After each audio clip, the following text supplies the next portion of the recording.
দেখো এখানে বলা আছে যে ক্রমিক সমানুপাত সংক্রান্ত। ক্রমিক সমানুপাত কাকে বলে?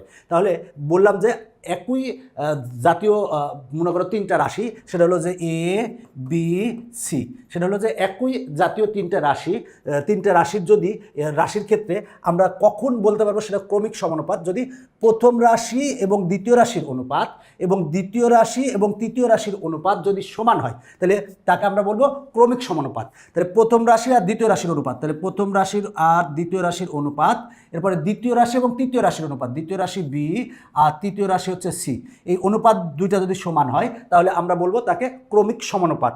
এখন যেহেতু আমরা অনুপাত যদি তুলে দিই তাহলে ভাগ হবে, তার মানে A by B equal two হবে বি বাই সি। এবার যদি আমরা আর গুণন করি, বি আর বি গুণ করলে হবে B square equal to A আর সি গুণ করলে হবে এসি। তার মানে আমরা ক্রমিক সমানুপাতের ক্ষেত্রে পেলাম B square equal to AC. মূল কথা, ক্রমিক সমানুপাতের ক্ষেত্রে মধ্য রাশির বর্গ হবে প্রথম দুটি রাশির প্রথম রাশি এবং শেষ রাশির বর্গের সমান হবে। মনে রাখো, মধ্য রাশির বর্গ হবে প্রথম রাশি এবং তৃতীয় রাশির বর্গের সমান হবে। আবারও বলছি, ক্রমিক সমানুপাত কাকে বলে? সেটা হলো একই জাতীয় তিনটা রাশি, মনে করো এ বি সি, এই তিনটা রাশির প্রথম রাশি এবং দ্বিতীয় রাশির অনুপাত যদি দ্বিতীয় রাশি এবং তৃতীয় রাশির অনুপাতের সমান হয় তাহলে আমরা এবিসিকে বলবো হচ্ছে ক্রমিক সমানুপাত। তো আসো আমরা এখন এই অঙ্কটা সমাধান করাই। বলা আছে এ কমা বি কমা সি ক্রমিক সমানুপাতি হলে নিচের কোনটি সঠিক? তাহলে ক্রমিক সমানুপাতি হলে কি হবে? আমি বলেছি আমরা পেয়েছি কি মধ্যপদের বর্গ, মানে আমরা দ্বিতীয় রাশির বর্গ ইকুয়াল টু কি পাবো? প্রথম রাশি এবং তৃতীয় রাশির গুণফলের সমান পাবো, মানে B square equal to AC পাবো। তাহলে B square equal to AC কই আছে?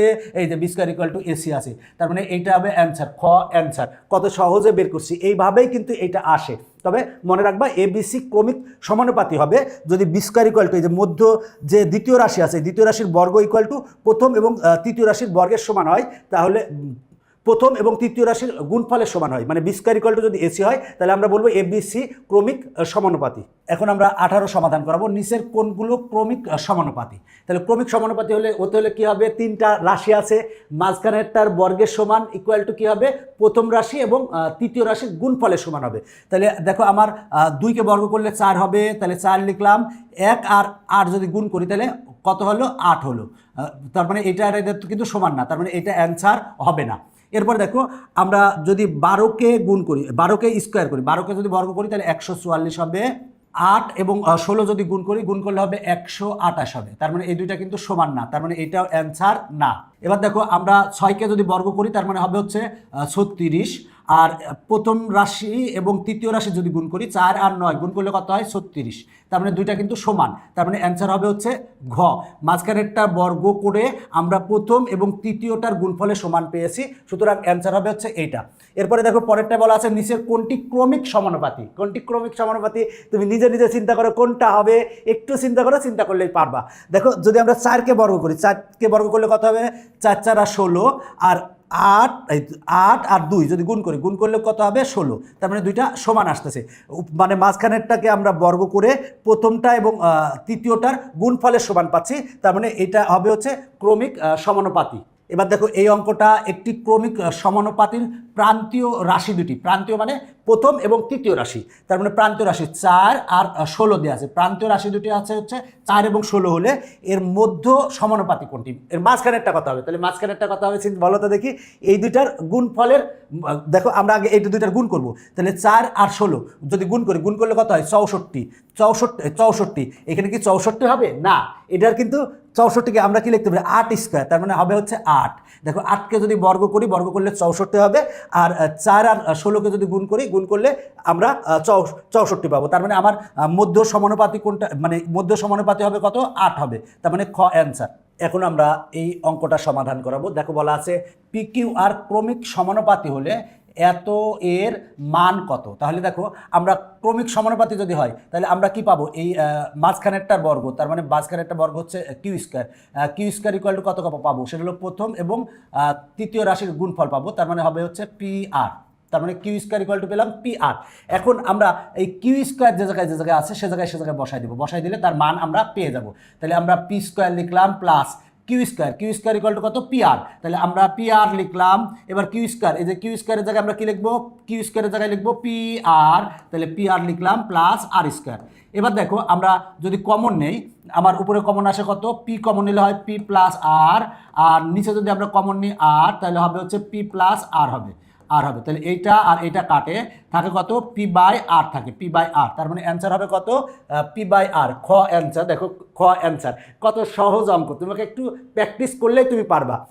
এরপরের অঙ্কটা দেখো, বলা আছে যে বি কমা এ কমা সি ক্রমিক সমানুপাতি হলে, দেখছো এবার এটাকে মাঝখানে দিয়ে দিয়েছে, তার মানে আমরা কি পাবো, যদি ক্রমিক সমানুপাতি বলেছে তার মানে আমরা মাঝখানেরটার বর্গ, তার মানে এ স্কোয়ার ইকুয়াল টু কি পাবো, প্রথম এবং তৃতীয় রাশির গুণফলের সমান বিসি পাবো, এ স্কোয়ার ইকুয়াল টু বিসি, তার মানে এ স্কোয়ার ইকুয়াল টু বিসি প্রথমেই দেওয়া আছে, তার মানে এটা সঠিক, এটা 100% সঠিক।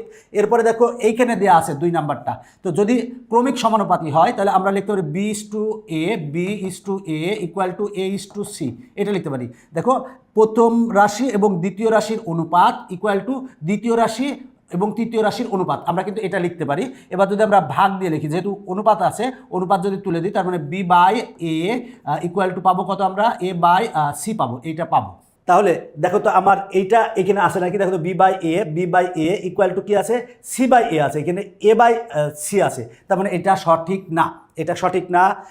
এবার দেখবো আমার এইটা সঠিক কিনা, তাহলে আমরা এইখান থেকে দেখবো এটা সঠিক কিনা। উপরে আছে এ, তাহলে আমরা যদি আমরা একে উপরে তুলি বিকে নিচে নিয়ে আসি, তাহলে আমরা এই সিকে উপরে তুলবো, একে নিচে নিয়ে আসবো, তাহলে আমরা মানে উল্টি খেলবো, মানে একে উপরে দিব আর বিকে নিচে নিয়ে আসবো, আর সিকে উপরে দিব আর একে নিচে নিয়ে আসবো।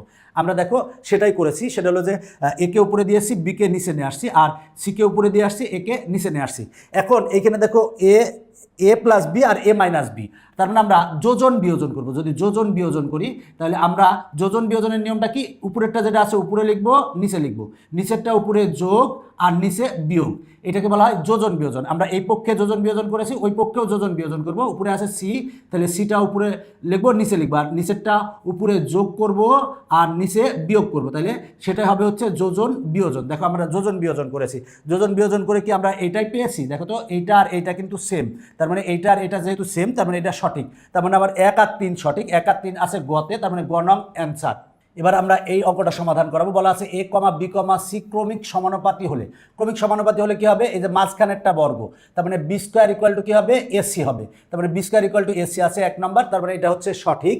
এরপরে দেখো আমার আছে হচ্ছে 2b equal to A plus C, তাহলে আমরা যদি এটা অনুপাত আকারে লিখি A is to B equal to B is to C, তাহলে আমরা এটা লিখতে পারি A by B equal to B by C, এটা লিখতে পারি। তো এই ক্ষেত্রে দেখো এইটা কিন্তু আমরা তৈরি করতে পারি না, তার মানে এটা কিন্তু ভুল, এটা এইভাবে এইখান থেকে তুমি এইটাই আনতে পারবা না।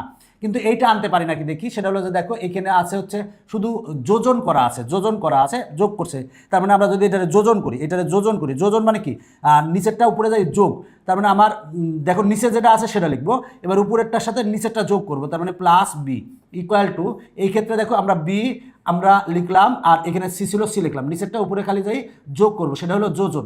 দেখো আমরা যদি এইটারে যোজন করি, যোজন করলে কিন্তু আমরা এইটা পাই, দেখো এটা পেয়েছি, একেবারে হুবহু এইটা পেয়েছি, তার মানে এটা সঠিক, তার মানে আমার 1 আর 3 সঠিক, 2 সঠিক না, তার মানে অ্যান্সার হচ্ছে খ।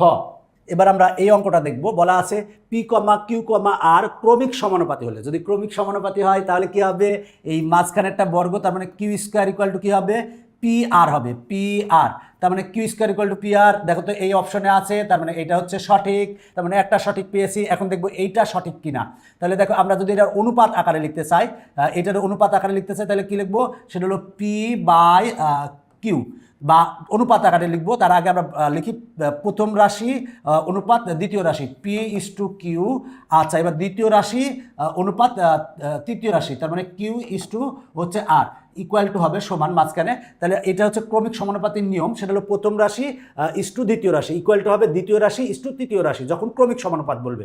তো আমরা দেখো এটাকে কি লিখতে পারি, P by Q equal to Q by R, আমরা কিন্তু এটা লিখতে পারি, অনুপাত থাকলে আমরা ভাগ দিয়ে লিখতে পারি। দেখো তো এটাই আছে নাকি, P by Q equal to Q by R, তারপরে এটাই আছে, তার মানে এটা হচ্ছে সঠিক।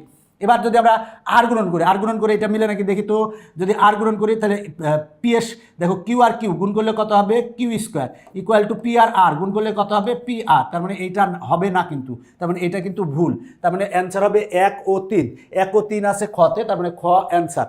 এবার দেখো এই অঙ্কটা বলা আছে এ কমা বি কমা সি ক্রমিক সমানুপাতি হলে, সেই একই অঙ্ক, একটা অঙ্ক পারলে সবগুলাই পারবা। দেখো তার মানে বি স্কোয়ার ইকুয়াল টু কি হবে, এসি হবে, তার মানে B square equal to AC আছে, এটা সঠিক। এরপরে দেখো আমার এইটা আমরা বানাইতে পারি নাকি সেটা দেখি। সেটা হলো যে আমরা এটার ক্ষেত্রে লিখতে পারি কি, এই ক্রমিক সমানুপাতের ক্ষেত্রে লিখতে পারি কি A/B = B/C, এটা কিন্তু লিখতে পারি। A/B = B/C লিখতে পারি। সেখান থেকে আমরা A/B = B/C কিন্তু আমরা লিখতে পারি। তো এইখান থেকে কিন্তু আমরা এইটা তৈরি করতে পারবো না, তার মানে এটা সঠিক না। এরপরে দেখি এইটা সঠিক নাকি। দেখো এটাকে তুমি যদি যোজন করো, জাস্ট যোজন করো, যোজন করলে কিন্তু এইটা আসবে। এর আগে কিন্তু আমরা একটা করেছি, যোজন করো। যোজন বলতে কীরকম, সেটা হলো যে আমরা উপরেরটা যা আছে নিচেরটা তাই আছে লিখলাম, নিচেরটা জাস্ট উপরে যোগ করবো, সেটা হলো যোজন। তাহলে এই কাজ এখানেও তাই, বি আর সি আছে, উপরেরটা নিচে, এই নিচেরটা উপরে যোগ করবো, যোগ করলে যোজন। দেখো তো এইটার সাথে এটা মিলে নাকি, হ্যাঁ মিলে, তার মানে এটা সঠিক। তার মানে আমার 25-এর অ্যান্সার হবে হচ্ছে খ। কিছুক্ষণ আগে আমরা এই অঙ্কটা করেছি, তোমরা নিজে চেষ্টা করো, নিজে চেষ্টা করলেই পারবা। সঠিক হচ্ছে এটা আর এটা, কিছুক্ষণ আগেই করেছি, তুমি নিজে নিজে চেষ্টা করো, চেষ্টা করলেই পারবা। এরপর এটা দেখো বলা আছে A, B, C ক্রমিক সমানুপাতি হলে। যদি ক্রমিক সমানুপাতি হয় তাহলে আমরা কি লিখতে পারি, A/B = B/C লিখতে পারি। A/B = B/C, তার মানে এটা সঠিক। এরপরে দেখো বলা আছে A² = BC, না A² = BC হবে না, সেটা হলো B² = AC হবে, তার মানে এটা হলো ভুল। তার মানে B² = AC, তার মানে এটা হচ্ছে সঠিক। 1 আর 3 সঠিক। তাহলে আমরা 1 আর 3 আছে কততে, আমরা সেটা দেখি, খতে আছে, খতে আছে 1 আর 3, তাহলে আমরা 1 আর 3 হচ্ছে সঠিক, তার মানে খ নং হচ্ছে অ্যান্সার। আচ্ছা আমরা এই অঙ্কটা দেখি। বলা আছে A, B, C ক্রমিক সমানুপাতি হবে। যদি ক্রমিক সমানুপাতি হয় তাহলে কি হবে, B² = কি হবে, AC হবে। কিন্তু এখানে A² = BC আছে, তারপরে এটা ভুল। আমরা যদি ক্রমিক সমানুপাতি হয় তাহলে আমরা এটাকে লিখতে পারি A/B = কি লিখতে পারি, B/C, এটা লিখতে পারি। A/B = B/C লিখতে পারি, কারণ এটা ক্রমিক সমানুপাতি। তাহলে A/B = B/C লিখতে পারি, তার মানে এটা হচ্ছে সঠিক। এবার যদি তুমি আর গুণন করো, আর গুণন করলে পাবা হলো, দেখো A আর C গুণ করলে হবে হচ্ছে AC = B আর B গুণ করলে হবে B²। এবার B² কে পক্ষান্তর করো, তাহলে AC - B² = 0, B² কে পক্ষান্তর করছি, তার মানে AC - B² = 0, তার মানে এখানে এটাই আছে, তার মানে এটাও সঠিক। তার মানে 2 আর 3 হচ্ছে সঠিক, 1 হচ্ছে ভুল, তার মানে অ্যান্সার হবে হচ্ছে গ। এখন আমরা এই অঙ্কটার সমাধান করাবো।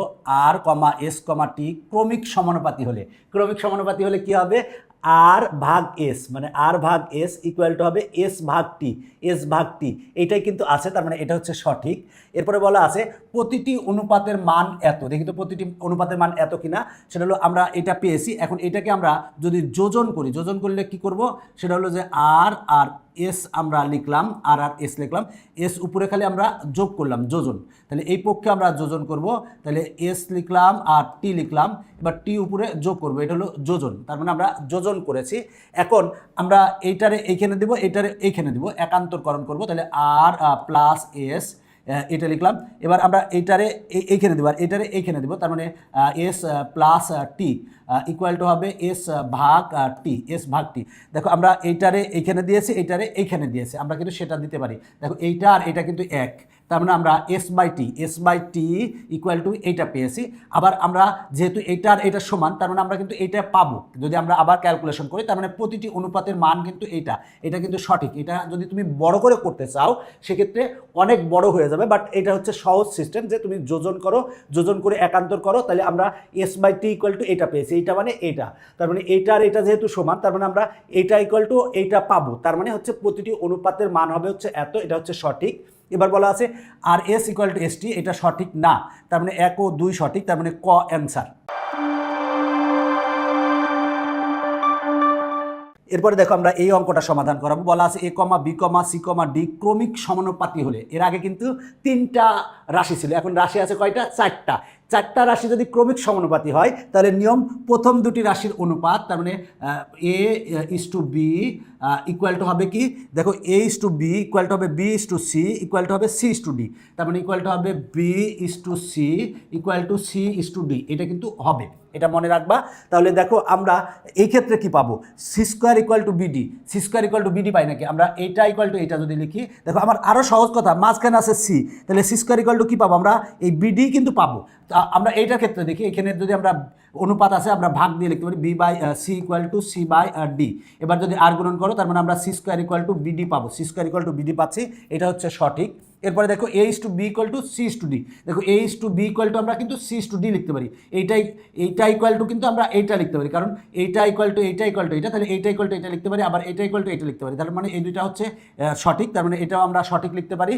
এরপরে 3 নং দেখব এডি ইকুয়াল টু বিসি আছে, তার মানে আমরা যদি এইটা ইকুয়াল টু এটা যেহেতু সঠিক পেয়েছি, এইটার থেকে আমরা কি করতে পারি, অনুপাত আকারে যদি আমরা অনুপাত তুলে দিই ভাগ দিয়ে লিখতে পারি A by B equal to C by D লিখতে পারি। এবার যদি আমরা আর গুণন করি, এ আর ডি গুণ করলে হয় এডি ইকুয়াল টু হবে বি আর সি গুণ করলে হবে হচ্ছে বিসি, তার মানে এডি ইকুয়াল টু বিসি, এটা হচ্ছে সঠিক। তার মানে আমার কিন্তু 3টাই সঠিক হয়েছে, তার মানে অ্যান্সার হবে হচ্ছে ঘ। এখন আমরা এই অঙ্কটা সমাধান করাবো। বলা আছে এ কমা B comma c comma D ক্রমিক সমানুপাতি হলে, সেই আগের মতোই যদি ক্রমিক সমানুপাতি হয় তাহলে আমরা কি লিখতে পারি, A is to B equal to B is to C equal to C is to D. আমরা যদি এটার ভাগ আকারে লিখি তাহলে লিখতে পারি কি, এ বাই বি ইকুয়াল টু, যেহেতু সবগুলো ভাগ আকারে আছে সেটার জন্য লিখবো ইকুয়াল টু, আমরা লিখতে পারি বি বাই সি, এটা লিখতে পারি equal to C by D লিখতে পারি, সি বাই ডি। দেখো আমরা এইভাবে কিন্তু লিখতে পারি, যদি যেহেতু 4টা রাশি ক্রমিক সমানুপাতি তাহলে আমরা এটা লিখতে পারি A by B equal to B by C equal to C by D, এটা কিন্তু আমরা লিখতে পারি। এখানে লেখা আছে দেখো বি বাই এ, তাহলে B by A equal to C by B, তাহলে আমরা এইটুককে যদি আমরা একটু উল্টাই দিই, এই দুইটা লিখলাম এ বাই বি ইকুয়াল টু আমরা লিখলাম বি বাই সি, এইটাকে কিন্তু আমরা লিখতে পারি এটা ইকুয়াল টু এটা লিখতে পারি, আবার এটা ইকুয়াল টু এটা লিখতে পারি, আবার এটা ইকুয়াল টু এটা লিখতে পারি, কারণ এইটা ইকুয়াল টু এটা ইকুয়াল টু এটা দেওয়া আছে, তাহলে আমরা এটা ইকুয়াল টু এটা লিখছি। এখন যদি আমরা উল্টা উল্টি খেলা, মানে নিচেরটা উপরে উপরেরটা নিচে, তার মানে বি উপরে আর এ নিচে, তাহলে সি উপরে যাবে আর বি নিচে, উল্টা উল্টি খেলাইছি। দেখো মানে আমরা নিচেরটা উপরে দিয়েছি উপরেরটা নিচে দিয়েছি, দিলে কিন্তু দেখো এইটার সাথে এটা মিলে, দেখো B by A equal to C by B, B by A equal to C by B, তার মানে এটা হচ্ছে সঠিক। এবার দেখো এইটা যদি উল্টা উল্টি খেলাও তাহলে কি হবে, দেখো তো এটা উল্টা উল্টি করলে সি উপরে দাও, তার মানে সি উপরে আর বি হচ্ছে নিচে ইকুয়াল টু ডি উপরে দাও আর হচ্ছে সি নিচে, তাহলে দেখো এটা পাই নাকি আমরা C by B equal to D by C, এটাই পেয়েছি, তার মানে এটা হচ্ছে সঠিক। আর আমরা তো এটাই পেয়েছিলাম A by B equal to B by C equal to C by D, এটাই পেয়েছিলাম, তার মানে এটা হচ্ছে সঠিক, তার মানে 3টাই সঠিক, তার মানে অ্যান্সার হচ্ছে ঘ। অঙ্কগুলো কিন্তু অনেক সহজ, এই জন্য আমি অনেক একটু ফাস্টলি করাচ্ছি, কারণ অঙ্কগুলো মজার এবং সহজ। যদি তুমি একবার চেষ্টা করো তাহলে দেখবা যে তোমার কাছে কি মজা লাগিতেছে, আর যদি চেষ্টা না করো তাহলে তোমার কাছে অনেক কষ্ট লাগতেছে। ভাগ আকারে আছে, তাহলে আমরা এটার ভাগ আকারে কি লিখতে পারি, পি বাই আর, তাহলে আমরা লিখতে পারি দেখো P by R equal to কি লিখতে পারি, আর বাই এস লিখতে পারি ইকুয়াল টু আমরা কি লিখতে পারি, এস বাই টি, তার মানে আমরা এস বাই টি এটা লিখতে পারি। তাহলে এখানে দেখো এখানে আছে আর বাই পি আছে, আমরা তার মানে এটারে আমরা R by P equal to S by R আছে, আমরা এইটাকে যদি আমরা একটু যদি করে দিই, মানে এইটা ইকুয়াল টু এটা লিখলাম, লিখে যদি আমরা উল্টাই দিই, মানে এই আরটা উপরে দিলাম পিটা নিচে দিলাম, এসটা উপরে দিলাম আরটা নিচে দিলাম, তার মানে আর বাই পি ইকুয়াল টু আমরা পাবো এস বাই আর, তার মানে এটা হচ্ছে সঠিক। একই রকমভাবে তুমি যদি এই অংশটা উল্টাই দাও, উল্টাই দিলে এটা সঠিক হবে, এটা সঠিক হবে। এখন প্রথম অনুপাত ইকুয়াল টু যদি আমরা শেষের অনুপাতটা লিখি, তার মানে P by R equal to আমরা লিখলাম এস বাই টি, এটা লিখলাম, এইটা ইকুয়াল টু এটা লিখছি। এখন যদি আমি উল্টাই দিই, আর উপরে দেই, তাহলে আর উপরে যাবে আর নিচে আসবে পি ইকুয়াল টু টিটা যদি উপরে দেই আর এসটা নিচে আসলো, দেখো এইটাই কিন্তু আছে, এইটা কিন্তু এখানে আছে, তার মানে এটাও সঠিক, তার মানে অ্যান্সার হবে হচ্ছে ঘ। এখানে যে 33 নাম্বার আছে একই রকম, তুমি নিজে চেষ্টা করবা 33 নাম্বারের অ্যান্সার কত হবে। এখানে জে কে এল এম ক্রমিক সমানুপাতি হলে আগেরটার মতোই, কোনো চেঞ্জ নাই, কোনো টেনশন নেওয়ার কিছু নাই, তুমি নিজে নিজে চেষ্টা করো তাহলেই আশা করি পারবা। এরপরে আসো, সেটা হচ্ছে 34 নং। 34 নংটা দেখি আমরা, আগের মতোই বলা আছে এ কমা B comma c comma D ক্রমিক যদি সমানুপাতি হয়, ক্রমিক সমানুপাতি হলে আমরা কি লিখতে পারি, লিখতে পারি A by B equal to B by C equal to C by D লিখতে পারি, তার মানে A by B equal to B by C equal to C by D লিখতে পারি। তো এখানে আছে দেখো C square equal to BD আছে, তাহলে আমরা যদি এই দুইটা অনুপাত নেই, মানে এইটা ইকুয়াল টু এইটা নেই, তাহলে আমরা যদি আর গুণন করি, দেখো তাহলে সি আর সি গুণ করলে হবে সি স্কোয়ার আর বি আর ডি গুণ করলে হবে বিডি, তার মানে এটা হচ্ছে সঠিক। এবার এই দুইটাকে যদি আমরা এইটার এই অনুপাতটা নিই, এই অনুপাতটা প্রথমটা আর এই অনুপাতটা নেই, তাহলে আমরা লিখতে পারি A by B equal to আমরা সি বাই ডি লিখতে পারি। এবার যদি আমরা অনুপাত আকারে লিখি তাহলে এ ইস টু বি আর সি ইস টু আমরা ডি লিখতে পারি। ইকুয়ালের পরিবর্তে দেখো আমরা অনুপাতের চিহ্ন কিন্তু এই ইকুয়ালের পরিবর্তে এইটাও আমরা দিতে পারি, অনুপাতের চিহ্ন, মানে অনুপাতের চিহ্ন আমরা এটাও দিতে পারি অথবা ইকুয়ালও দিতে পারি। এখানে আমরা যদি ইকুয়ালের পরিবর্তে এইটা দেই সঠিক আছে, কোনো সমস্যা নেই। A is to B equal to C is to D, এটাও কিন্তু অনুপাতেরই, মানে আমরা যে সমানুপাত এটাকে বলা হয় সমানুপাতের চিহ্ন। এখানে 4টা মানে বিন্দু দেওয়া আছে, এই সমানের পরিবর্তে আমরা এটাও ব্যবহার করতে পারি সমানুপাতের ক্ষেত্রে, সুতরাং এটা হচ্ছে সঠিক। এবার আমরা 3 নং দেখব, এডি ইকুয়াল টু বিসি বলা আছে। আমরা প্রথম আর তৃতীয় অনুপাত নিলাম, তার মানে এইটা ইকুয়াল টু এটা লিখলাম। এবার যদি আর গুণন করো, এ আর ডি গুণ করলে হয় এডি, আর বি আর সি গুণ করলে হয় বিসি, তার মানে এইটা হচ্ছে সঠিক, তার মানে তিনটাই সঠিক, তার মানে অ্যান্সার হবে হচ্ছে ঘ। 35 নং, এর আগে হুবহু এই টাইপের অঙ্ক করিয়েছি, তুমি নিজে নিজে প্র্যাকটিস করো, তাহলেই পারবে ইনশাল্লাহ, আগের নিয়মের মতোই। এখন আমরা এই অঙ্কটা সমাধান করাবো। দেখো বলা আছে X is to Y equal to 2:1 এবং Y is to Z equal to 2:1 হলে এখানে একে বলা আছে X comma Y comma Z ক্রমিক সমানুপাতি। ক্রমিক সমানুপাতি হবে কি ক্ষেত্রে, যে আমরা যদি যা পাই হচ্ছে X is to Y equal to Y is to Z পাই, সেক্ষেত্রে ক্রমিক সমানুপাতি হবে। তার মানে X is to Y equal to Y is to Z হলে ক্রমিক সমানুপাতি হবে। তাহলে দেখো X is to Y equal to কত, 2:1, আবার Y is to Z equal to কত, Y is to Z equal to 2:1। তার মানে এই অনুপাতটার ক্ষেত্রে আমরা পাচ্ছি 2:1, আবার এই অনুপাতটার ক্ষেত্রে পাচ্ছি 2:1, তার মানে কিন্তু সমান পাচ্ছি। তার মানে কিন্তু আমরা বলতে পারি X comma Y comma Z হচ্ছে ক্রমিক সমানুপাতি। এখন আমরা 2 নং দেখব, Z is to X equal to 1:4। আমরা X is to Y is to Z বের করবো। তাহলে আমরা সাপোজ ধরে নিলাম যে এক্স সমান হচ্ছে 2 আছে, ওয়াই সমান হচ্ছে 1 আছে সাপোজ, আর এখানে ওয়াই সমান 2 আছে। তাহলে আমরা এইখানকার ওয়াই আর এখানকার ওয়াই এক করবো, এখানে 2 আছে আর এখানে আছে ওয়াই সমান 1 আছে। তাহলে আমরা এই ক্ষেত্রে যদি গুণ করি, যে 2 দ্বারা গুণ করি, আমরা এখানে ওয়াইয়ের এখানে 2 আনার জন্য 2 দ্বারা গুণ করলে 2 দুগুণে 4 ইস টু, আর 2 দ্বারা গুণ করলে হবে 2। তার মানে আমরা X is to Y equal to 4:2 পেয়েছি, আর Y is to Z equal to কত, 2:1 পেয়েছি। তাহলে দেখো এখন এক্স ইকুয়াল টু আমরা কত পাচ্ছি, 4 পাচ্ছি, ওয়াই ইকুয়াল টু কত পাচ্ছি, 2 পাচ্ছি। তাহলে এখানে ওয়াই ইকুয়াল টু কত, 2 পাচ্ছি। তার মানে আমরা লিখতে পারি X is to Y is to Z equal to কত পাই, এক্স সমান কত পেয়েছি, আমরা গুণ করে এখানে পেয়েছি হচ্ছে 4, তাহলে 4 লিখবো ইস টু। এবার ওয়াই সমান কত পেয়েছি, দেখো ওয়াই সমান আমরা পেয়েছি 2, দেখো ওয়াই সমান 2 পেয়েছি, এইখানে ওয়াই সমান 2 পেয়েছি, তাহলে আমরা ইস টু 2 লিখলাম ইস টু। এবার জেড সমান কত পেয়েছি, দেখো জেড সমান কত, দেখো এখানে জেড সমান আছে 1, তার মানে 1। তার মানে দেখো X is to Y is to Z equal to আমরা পাচ্ছি কত, 4:2:1। তো এখানে জেড ইস টু এক্স বলছে, তাহলে জেড ইস টু এক্স, তাহলে আমরা Z is to X equal to কত পাবো, জেড সমান কত, দেখো তো জেড সমান হচ্ছে 1 ইস টু একেবারে 1 না, আমরা এখানে কিন্তু অনুপাত আকারে আছে তাই আমরা 1 ধরলাম, আর এক্স সমান কত আছে 4, তার মানে 1:4। তার মানে Z is to X equal to 1:4, এটা হচ্ছে আমার সঠিক। এখন আমরা 3 নং দেখব, যে এই ক্ষেত্রে সঠিক কিনা সেটা দেখব। তো আমরা দেখো X is to Y is to Z equal to কত পেয়েছি, 4:2:1 পেয়েছি আমরা। তার মানে যদি একটা আনুপাতিক রাশি ধরে নিই, তাহলে এক্স ইকুয়াল টু কত পাবো, 4, মনে করো আনুপাতিক রাশি হচ্ছে এ, তার মানে 4a, R Y equal to কত পাবো, ওয়াই ইকুয়াল টু পাবো হচ্ছে আমরা 2a, R Z equal to কত এখানে 1, তার মানে জেড ইকুয়াল টু পাবো হচ্ছে 1কে এ দ্বারা গুণ করলে এ হয়। এখন আমরা এখানে বাম পক্ষে বসাবো, ডান পক্ষে বসাবো। তাহলে বাম পক্ষে যদি বসাই, লেফট হ্যান্ড সাইডে যদি বসাই, left hand side equal to আমরা দেখো ওয়াই স্কোয়ার ওয়াইয়ের মান কত, 2a, তাহলে 2a কে বর্গ করলে কত হবে, 4a² হবে। এরপরে আছে প্লাস দিলাম, এরপরে জেড সমান কত, এ লিখলাম ইন্টু এক্স সমান কত, 4a লিখলাম ইকুয়াল টু আসে কত, তাহলে দেখো 4a² প্লাস এক্ষেত্রেও আসে হচ্ছে 4a² ইকুয়াল টু আসে 8a²। তার মানে আমরা লেফট হ্যান্ড সাইডে পেলাম 8a²। এবার রাইট হ্যান্ড সাইডে কি পাই তাই দেখি, রাইট হ্যান্ড সাইডে আমরা দেখি কি পাই, রাইট হ্যান্ড সাইডে আছে 4yz, তাহলে 4 ইন্টু ওয়াই এর সমান কত দেওয়া আছে, ওয়াই সমান দেওয়া আছে 2a, তাহলে আমরা 2a লিখলাম। আর আমার জেড সমান কত দেওয়া আছে, জেড সমান আছে a, তাহলে আমরা a লিখলাম।